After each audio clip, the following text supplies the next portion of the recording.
we were talking about Vishwamitra and the friends, and in the book you mentioned that no country is irrelevant to India. What happened with Pakistan? You did make Pakistan irrelevant to India. No. I think I would not agree with that. You haven't been there? I haven't, sorry? You haven't been to Pakistan, you made it irrelevant. As foreign minister? As foreign minister. Well, I think that's partly because of how they reacted, after 2019. I think the way you're phrasing it is perhaps a bit too strong and doesn't quite capture what is the situation.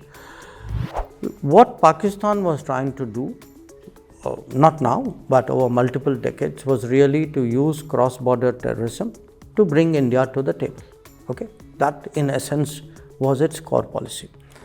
We have made that irrelevant by not playing that game. Now, it's not a case that we don't will not deal with a neighbor. After all, at the end of the day, a neighbor is a neighbor.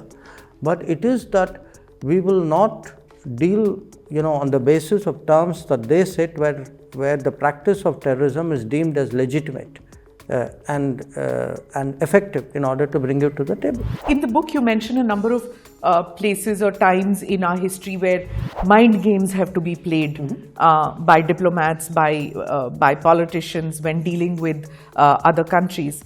With China, did we always lose out on this mind games thing?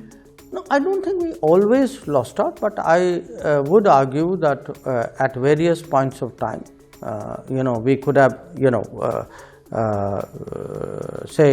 there was, when we talk about the parts of the past which today would be very difficult for someone to understand, the Panchsheel Agreement is another such example. So I would say that today, that's why I come back to Bharat.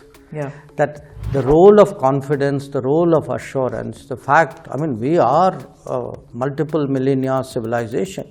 All this should be in our demeanor, in our standing, and in the way in which we approach other countries. Why do you think that it has become such a thorn in the flesh for India-Canada relations? And why do you think Prime Minister Trudeau, for a handful of Khalistanis, has put relationship with India on the rocks? Look, I can explain my government, my Prime Minister and my book. But you're also an academic, you're also a diplomat. I do not, it's not for me to speculate on other Prime Ministers, but I will tell you the issue at heart.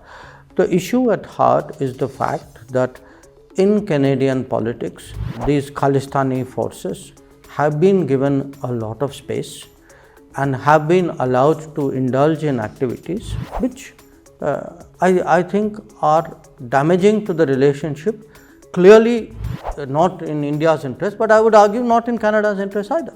But unfortunately, that is the state of their politics.